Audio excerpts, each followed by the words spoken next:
Mühasibatlığın önəmi. İstərdim bu haqda məlumat verək. Çünki bir çox insanlar belə deyək, hansısa bir mərkəz işlədirlər və yaxud da mühasibatlıq xidmətlərindən önəmsəmirlər deyək də. Kiçik sahələrdə daha çox belə bir hallara rast gəlinir. Bu haqda istərdim bir ətraflı məlumat verək izləyicilərə, bilsinlər ki, sabahsı gün hansı problemlərlə üzləşə bilərlər.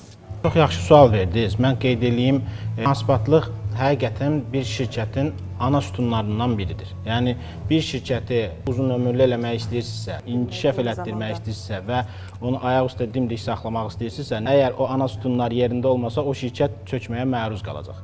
Ona görə də biz həmişə müştərilərimizə deyirik ki, şirkətinizin ana sütunlarının möhkəm olmasını istəyirsinizsə, mütləq şəkildə maliyyə mühasibatlığınıza önəm verin.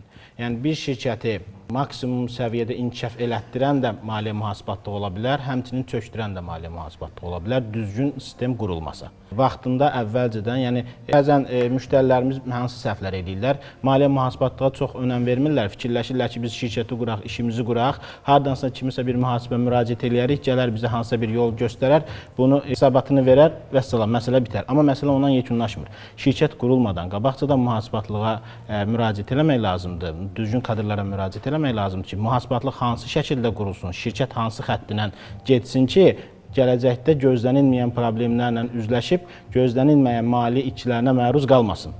Ona görə də deyirik ki, həqiqətən maliyyə mühasibatlıq şirkətin ana sütunlarından biridir və bu ana sütunlarınızın möhkəm olmasını istəyirsinizsə, mütləq şəkildə siz güvənilir, etibarlı və möhkəm qurulmalıdır. Bəli, kadrlara müraciət eləməlisiniz.